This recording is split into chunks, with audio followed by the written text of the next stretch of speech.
to the Torg Corporation's Hunger for Violence Extravaganza! Tonight, we're gonna watch the Vault Hunter take on the Ravenous Wattle Gobbler! Ah, yes. Him, senor.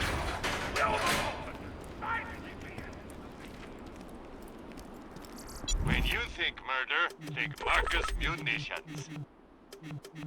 Farewell, friend.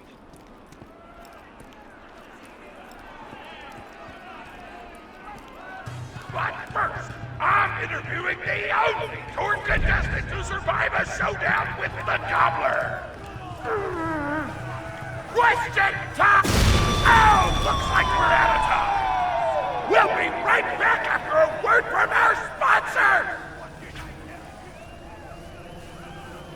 Hey!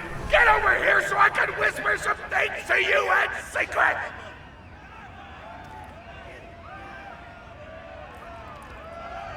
Really, the Gobbler fight is rigged. The Torg Board of Directors made the Gobbler unbeatable, so it'd eat all the contestants and get us a bunch of hits on the EchoNet. But I don't want you to die, because you're cool, and oh crap, I'm not whispering anymore, my bad! You gotta get into the kitchen, kill everybody, and poison the Gobbler's food. Once the poison takes effect, you can kill him. Also, I want him dead so I can eat him! He looks delicious!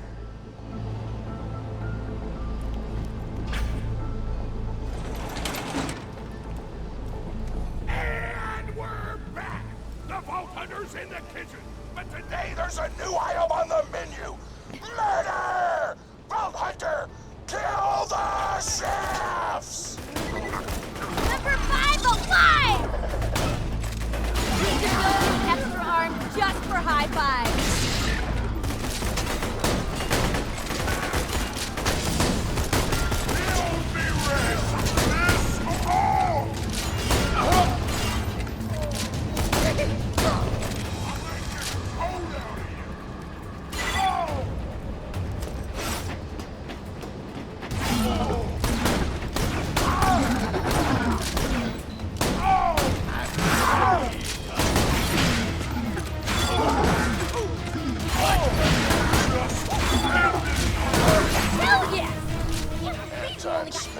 President of the Torg Corporation. You do well to ignore Torg's instructions if you wish to stay alive. With the chefs dead, we can prepare our own meal for the Gobbler! Get to the freezer! Damn, that door's locked! Let me activate my remote lockpicking program! Lockpick! The meat puppy! Wow!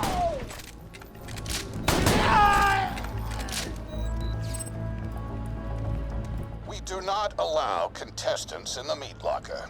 Leave at once. We gotta choose some meat for the Gobbler's meal. Tug on the tastiest looking skag corpses. This is totally gonna get me fired, and I don't care!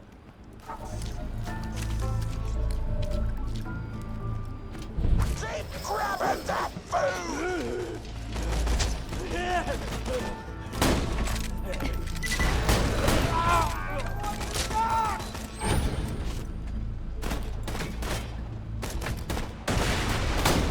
Exterminate!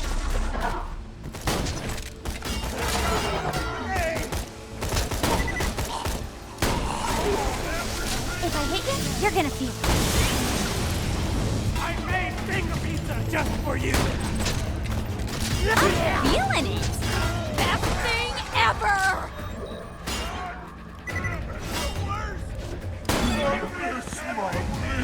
My mouth is watering! I'll make you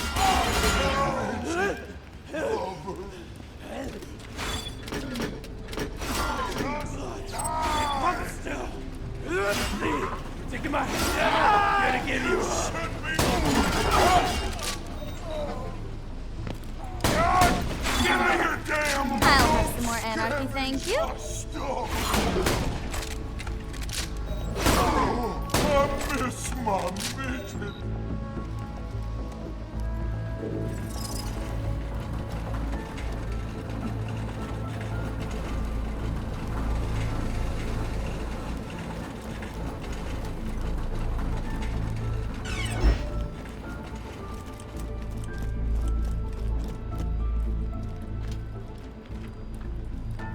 I don't know what you're planning, but I don't like it. Tributes, get the Vault Hunter out of my kitchen. I'm feeling it.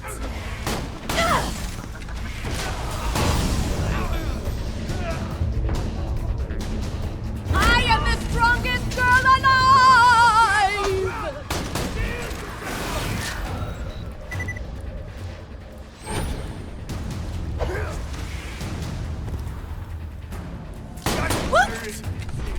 Hot diggity! Those dudes didn't stand a chance. You almost feel bad for them, but then you start laughing because you were technically acting in self-defense, so screw them! Violence doesn't solve anything, except for all the things it does!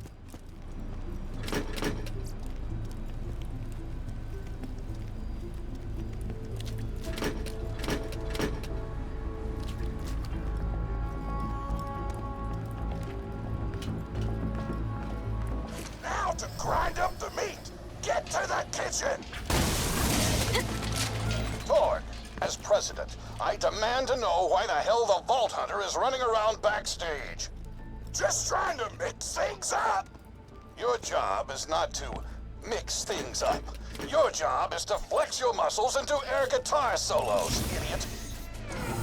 Words can hurt! The completionist in me is like, yeah!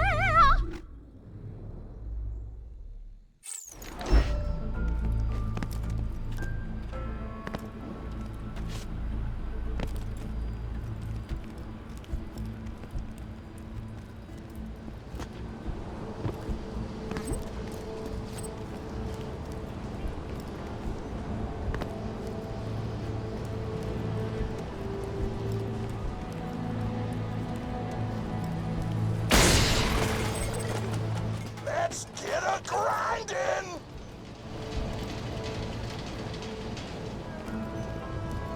Grind, grinder!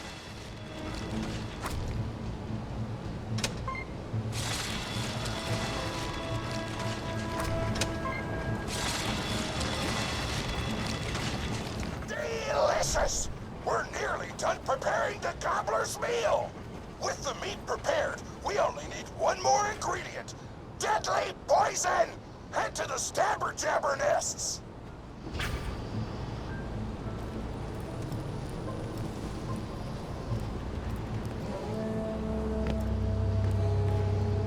I ran out of explosives, so I'm actually going to open this door remotely without blowing it up! Psych!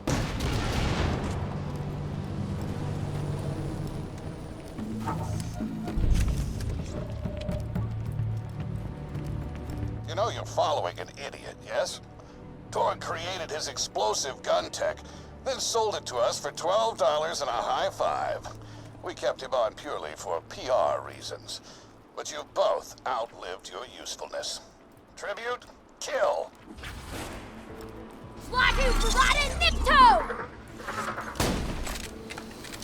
Throwing wind! Goddamn!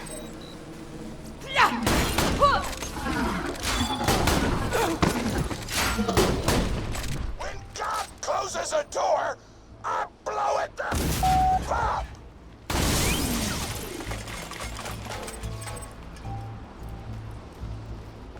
Hey, make sure to get a slag whipping on the way.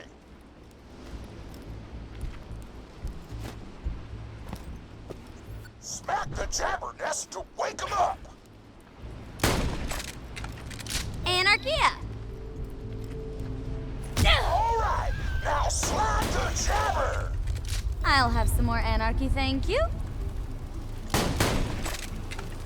Come at me, jokers!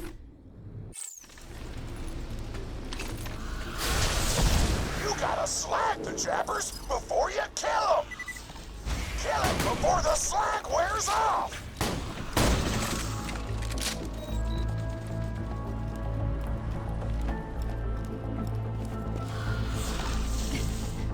Tannis told me a single slag jabber gland would be enough to kill a monster the size of a planet. So get a few more!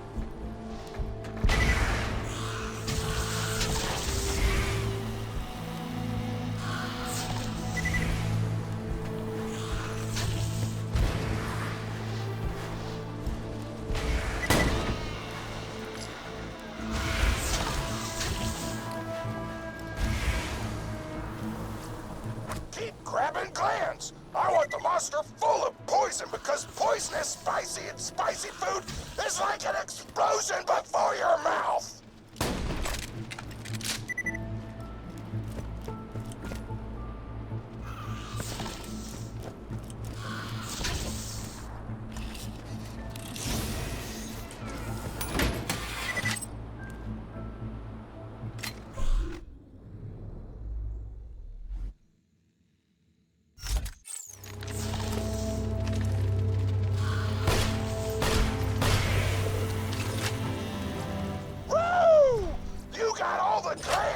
Now pop them into the gobbler's dinner, and you'll be ready to fight them. Hit them in the piston! Why do you insist on being a moron, Torg? This is why you lost a controlling share of your own company. I knew I should have killed you when I had the chance. Best robot ever! This is getting awesome! More anarchy! More!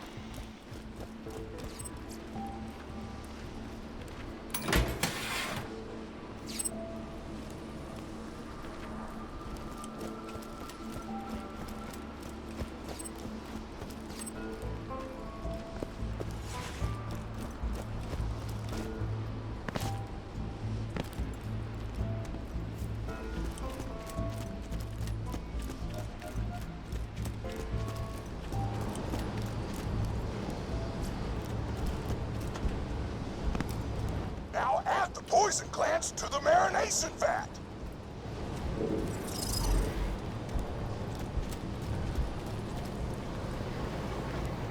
Hit that button to marinate the out of that meal.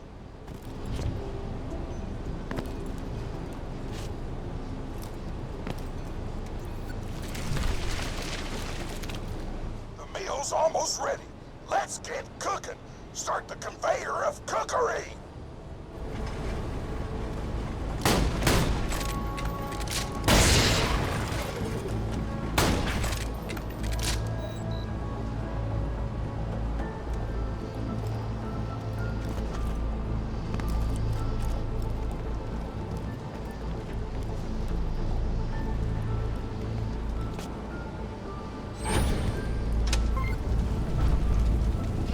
That's it. You've gone off script one too many times, Torg. Today's meal is canceled. Chefs, shut down that oven. We can't stop now. Protect the oven. I swear by my abdominal muscles, I will eat the Ravenous Wattle Gobbler. I don't know! Hell yes! I can't believe you only got third place in the science fair.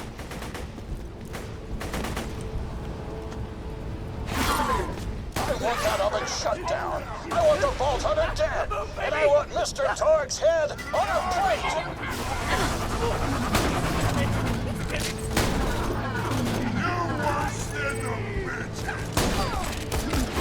Anarchy, baby! Don't let those food stomps destroy my culinary masterpiece.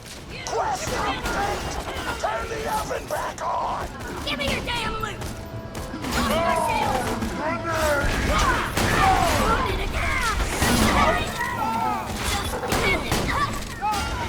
Stop the oven. I will not serve lukewarm food. I'll give you an extra arm just for high fives. Anarchy! Hey! Bury you in the wrist! Die, midget lover! You will wear two minutes!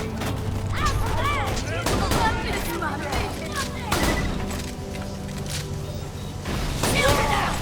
Shield's gone! This is getting ridiculous! Make this easy on yourself! What the hell?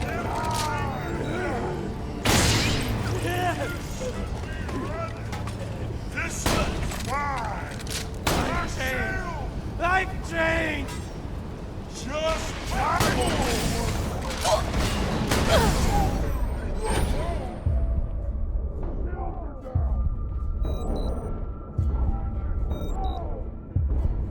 Food's done! Go get it!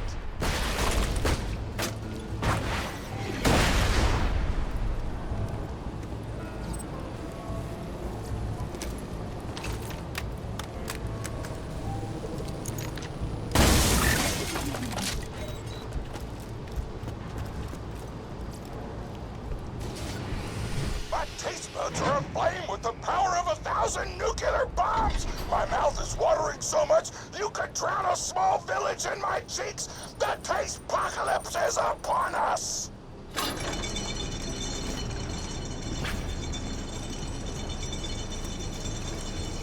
If you kill that gobbler, Torg, it'll be your last meal. The board of directors and I can guarantee that. A fantastic day for capitalism. May it keep you safe in your travel. Goodbye, friend. If you shop anywhere else, have your kill.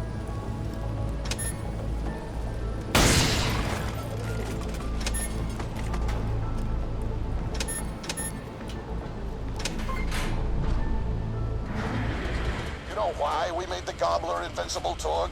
So you could kill him. After dozens of failed attempts by other contestants, you were supposed to finally kill it on camera while wielding our most expensive guns. You would have looked like a hero. Why be a hero when you can eat one? You are the dumbest person in the world. I paid several other contestants to kill you if the gobbler can't, Vault Hunter. You and Torg will pay for your idiocy. Here comes the Ravenous Wattle Gobbler! We've replaced this creature's normal food with poison! Let's see if he notices! He took the bait! Now just don't die until the poison takes effect! Anarchy! Wattle I want to sleep and cry!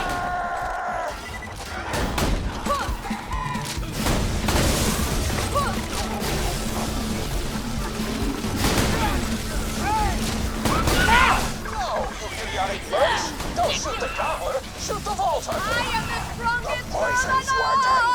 It's working! The gobbler is killable!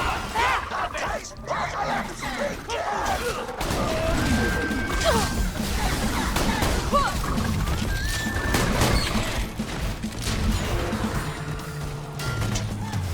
This is your last chance, Cole. Call this off, or you're out of the company! I just work for Moxie and blow things up! Pro-boater! You can't stop me! My hit-to-miss ratio is sadness!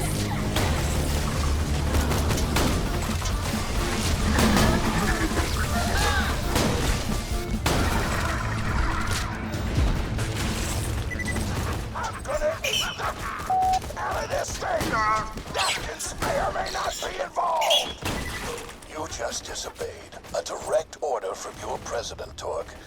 You're dead. I am so scared! I know you can't tell because of the tone of my voice, but that was sarcastic!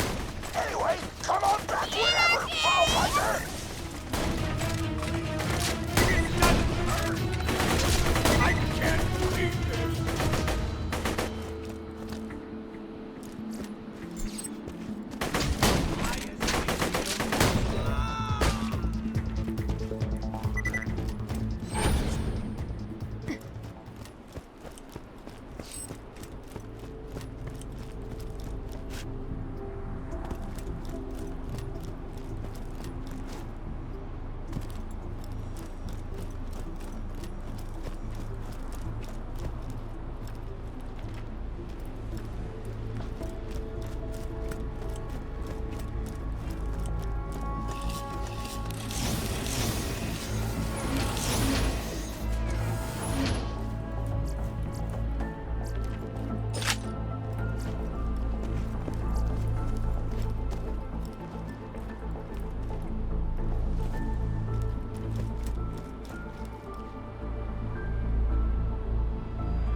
Oh man, it's the Vault Hunter! You are awesome! Didn't you find right, Terramorphous. I fought a big creature like that once. He was a big whale squid with 100 tentacles. You ever fought anything with tentacles? Oh, of course you have. Terramorphous had tentacles. How silly of me. Now, where was I? I am so sorry. All right, the whale creature. His name was Blowhole the Apocalypse. I called him the Apocalypse for short. And he attacked my hometown of Tsunami's Edge when I was but a little girl. You ever been to Tsunami's Edge? Great town, nice beaches, great food, and the cost of living is just so low. Even being a single grandmother and working part-time at a scat meat processing factory, I was still able to provide for little Mr. Torg. We may not have been able to afford the finer things in life, like food, but we got by. After all, Mr. Torg and I didn't have anything but one another after that horrible gas leak blew up the iridium mine, killing my son and his lovely wife.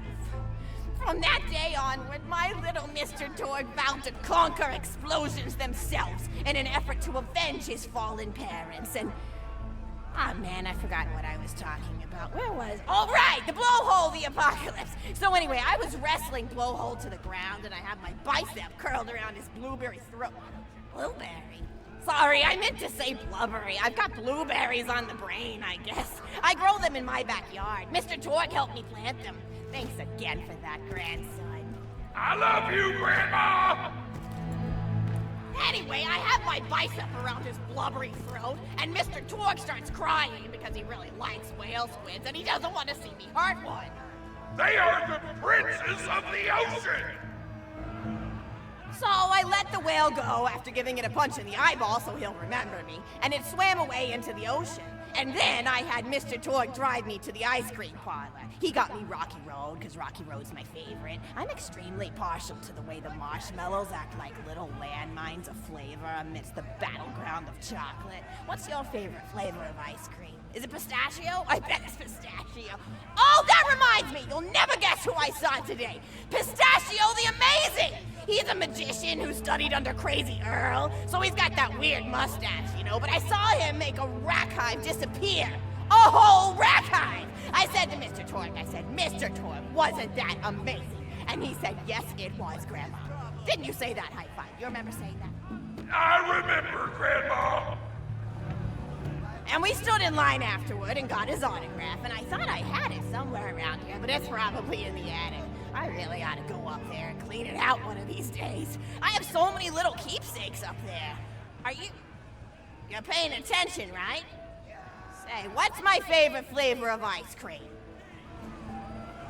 Oh, so you are listening, how wonderful. You're an even better listener than my old pet rack, Beasto.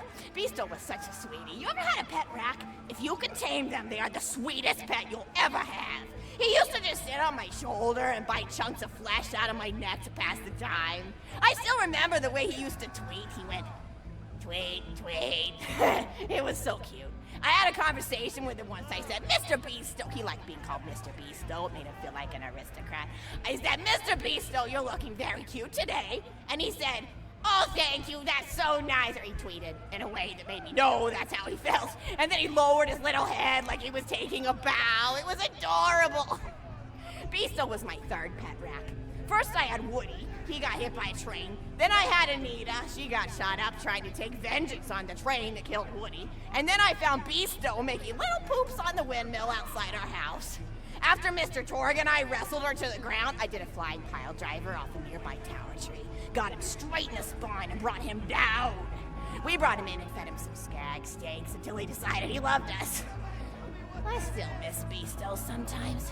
He just died of old age. Racks don't live much longer than a few years, but I treasured the time we had together. Poor Mr. Torg. When Beasto died, he cried for a week. The kids made fun of him at school, but I told him not to pay them any mind.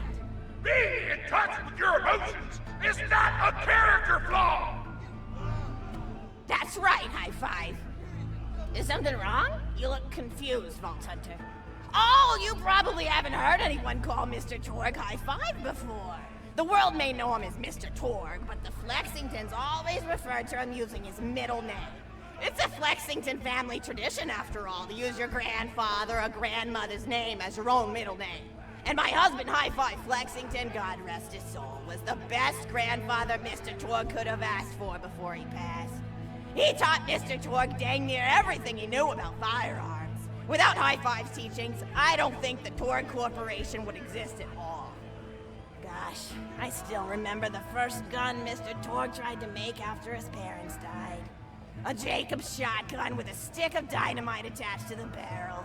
Torg nearly blew his face off, but he got up, dusted his mustache off, and swore that by the time he reached the age of 11, he would make a gun that fired explosions without killing the operator. And by golly, he did!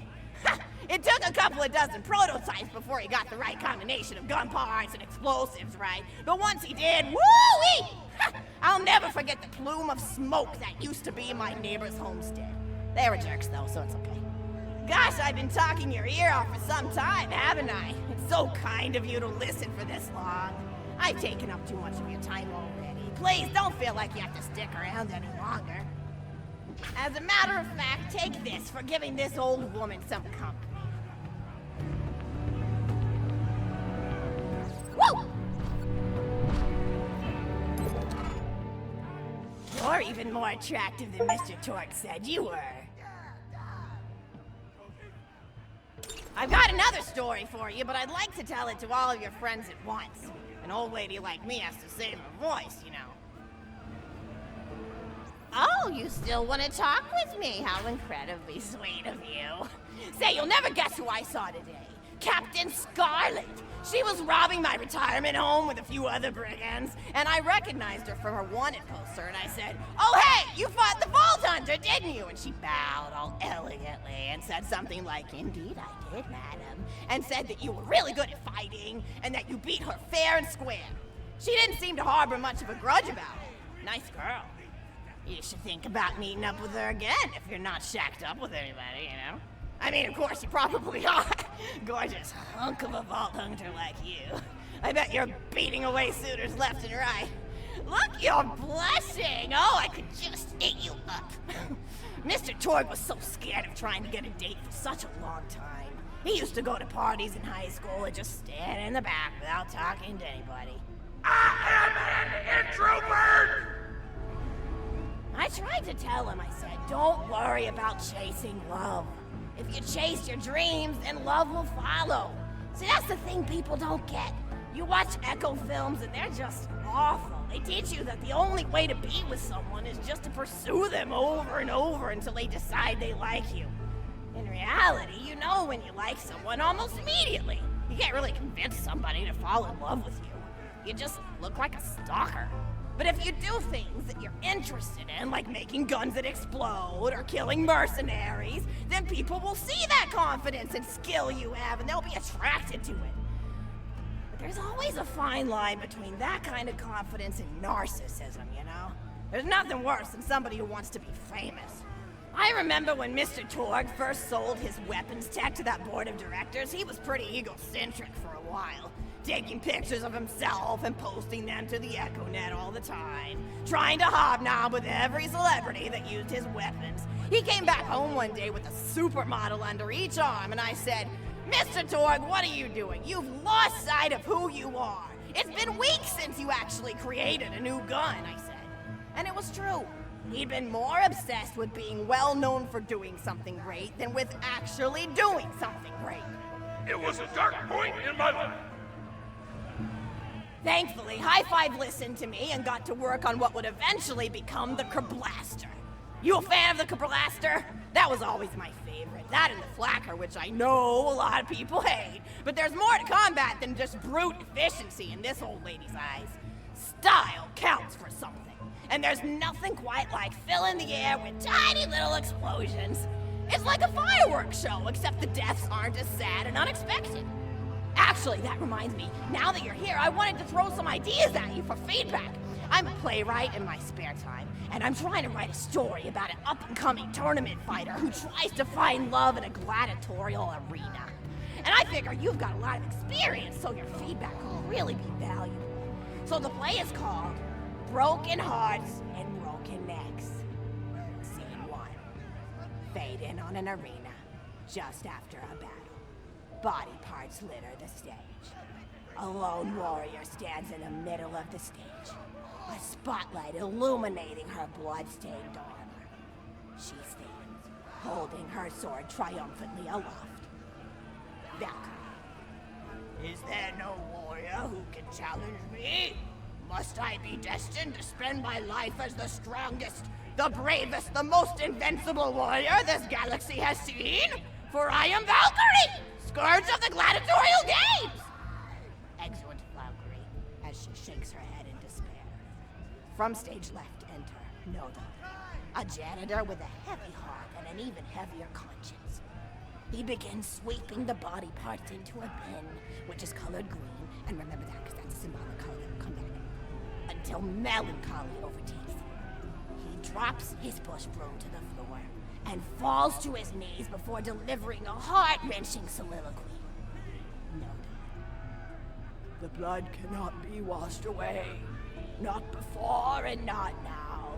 Even as I attempt to escape the past, which haunts me still. Must I live forever as a fraud, sweeping up the trash of others to hide my shame and avoid my pursuers? Must I forever remain on the periphery of joyful combat, ever watchful but never participating? Then, with a clatter of armor, Valkyrie re-enters from stage right. Valkyrie. Good morrow, lowly janitor. I heard a noise and thought it worth investigating. Note on. Oh, great Valkyrie, 'twas nothing but the wails of those souls you released from their bodies tonight. Souls that wail in agony as they fly upward to Valhalla. Fools! What have they to wail about? Their agonies are over, ended at the point of my sword. Mine, however, have only yet begun. For it is lonely at the top, and an unchallenged life is a boring one. No dying, aside. If only I were able to tell her my true identity, I would give her a fight she would not soon forget. Back to Valkyrie. Yes, ma'am, boredom is the true tragedy. May you one day find challenge in combat. Stupid. Nodon picks up a giant two-armed bastard sword with almost no effort. Valkyrie aside. What is this? Excellent, Nodon. Stage left. Valkyrie. What strength this janitor possessed? Who is he to pick up a bastard sword with but two fingers? What hidden power does he hold? What secrets does he keep? I will endeavor to uncover his past, in the hopes that our swords may cross in battle! Excellent. End of scene 1. Scene 2. The interior of the governor's house. The table is set with myriad teas and biscuits and... Oh, I'm so sorry. I didn't even ask you for the feedback on the first scene. Did you like it? Oh, wonderful. I'll continue then. Scene 2. The governess enters from stage left. Governess. I refuse to respond to these absurd accusations. Her husband looks at her quizzically. Governor. And what accusations may those be? Governess. Actually, you know what? I don't think I'm ready to get feedback on the play yet. But what about you? What are you up to? Tell Grandma Flexington all about it. I bet you've had some amazing adventures. Mr. Torg told me about the time you all played bunkers and badasses together. He said it was one of the most fun and welcoming experiences of his life. Grandpa! You're embarrassing me! Sorry, sweetie, but really, you and the Vault Hunters are his first real pals. It wasn't easy for Mr. Torg to make friends at school when he had facial hair at age 8, pecs at 8.5, and dead parents by age 9. People found him intimidating. But I told him that he should be thankful for the fact that he looks different. Anyone who wouldn't be friends with you based on appearance wouldn't be a very good friend anyway. But he really does like hanging out with all of you. Most people these days want Torg to pose for pictures or blow something up by flexing at it. It's not often he gets to sit down and play games with people. Oh, speaking of games, did you play Going Back to the House yet? It's a new echo simulation about exploring a log cabin you lived in when you were a kid. There's no violence or anything. You just walk around looking at cereal boxes and remembering people you made out with. I really like where it's gone in the past few years. don't you? There seem to be a lot more of them than exactly my usual people. And the writing's got sides. For instance, did you ever play the Samurai's Marker? The whole game's story was delivered through my Did you write it or something? No, I'm just joshing. I know you're too busy for that. But oh yeah, I was playing at the end of the pointed gun last night on my Echo Sim player, and wow, is that funny. It's about a guy who punches people and smacks himself in the face with doors. Easily one of the best punch-related comedy sims ever. But oh, I'm really looking forward to this game called Robot Hunter Assault Squadron, which is this big randomized survival game about throwing bottles at trees and accidentally scaring birds. In the demo version, I scared a bird so hard it died. 10 out of 10 in my book. But what kind of things do you do for fun? You play any sports? You look like you might be into some of the more extreme stuff, like spine hurdling or psycho head volleyball. I knew an athlete a lot like you when I was younger. Her name was Nijo, and she was especially gifted at the giblet toss. That's an old pastime we had back when I was younger. Idea was you punch a convict, and then see how far you could make their viscera fly across a big field. You got points based on distance and the size of the viscera. She won the final round of the giblet toss championship by getting a left eyeball to cross the 300-meter mark. They said she was juicing with iridium, but I think they were just angry that she dethroned the reigning champ, misogynistic Jeff. People really liked him for some reason. Hey, what's your favorite food? Mine's burgers, personally. People look at you like you're a pleb or something when you say you like burgers, but just think of all the things you can do with them. You can change out the patty, play around with the toppings, change what sides you have. You ever have a burger with veggie chips? Gosh, I all but forgot about fries for about a year after I discovered the veggie chip combo. And I'm not a vegetarian or anything, but those veggie patties they make on the more upper class worlds are crazy good. Better than real meat if you cook it right. Mr. Tord tried to be vegetarian once after he saw a fluff bear get run over by a truck. How long did you last again? 12 seconds! Barely even finished the word vegetarian before he lunged at a skag chew I was holding in my left hand. Nearly lost a finger.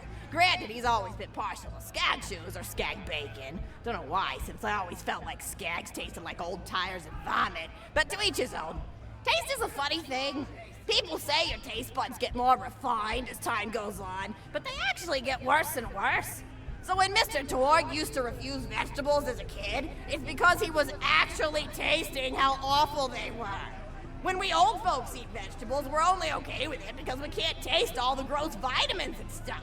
Granted, vitamins are what have kept me going for as long as I've been going. You get enough B12 in your system and you can headbutt a freight train without so much as a bruise. That reminds me, I need to get my pills ready for the rest of the week. I have one of those little metal containers split into different sections for each day. It's really helpful. And the sides are sharp enough that I can use it to ward off burglars if I need to. What else do I have to do this week? Probably head to the bazaar, pick up some frozen spider head flanks. Gotta bring my coat though, because it gets kind of chilly in the freezer section. What else do I need? I need Schwartzman's candy drops. Gosh, those are delicious. They're so smooth and sweet. Just thinking about them, I could go for one right now, couldn't you? Do you think you could go find me one?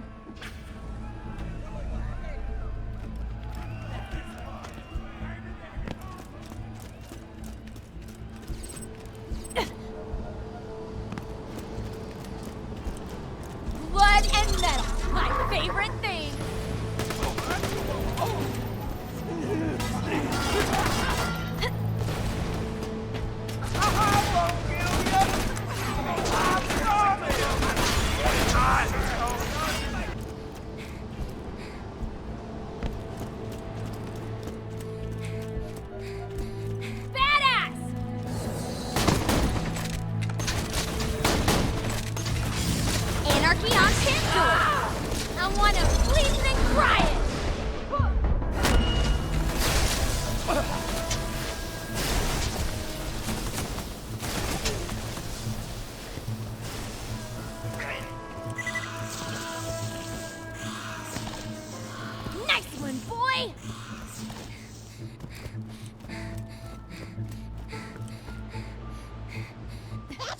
Marksman candy drop? Grab it for me, will ya? Oh, I can taste it already.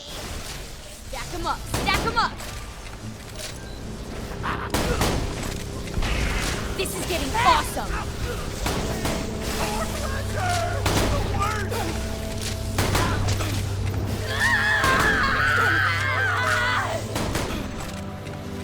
Come at me, jokers.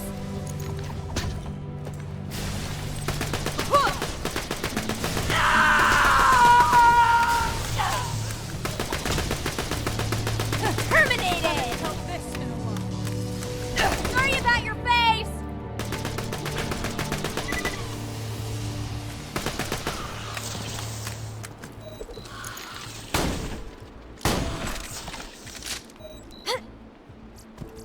Oh, wonderful. Bring it back here and I'll finish my story.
Thank you so much! I'll eat this later while sitting by the fireplace telling Mr. Torg stories of days gone by.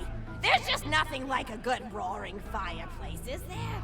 Something healing and safe. Maybe that's why our family likes explosions so much. They're basically just big fireplaces. Every explosion feels just like coming home. Oh, maybe that'd be a good slogan for the Torg Corporation. Don't you think? High five? Oh, don't be silly. It's a wonderful slogan and you know it. I used to come up with slogans for a living when I was in my teens. I came up with the jingle for Professor Gunsight's Can't Miss Scopes. How'd it go again? Oh, yeah! If you try to shoot but you miss a lot, then give Professor Gunsight Scopes a shot. And then they played a gunshot sound effect and someone going, ah! It was cute. But gosh, I've been talking for a while now, haven't I?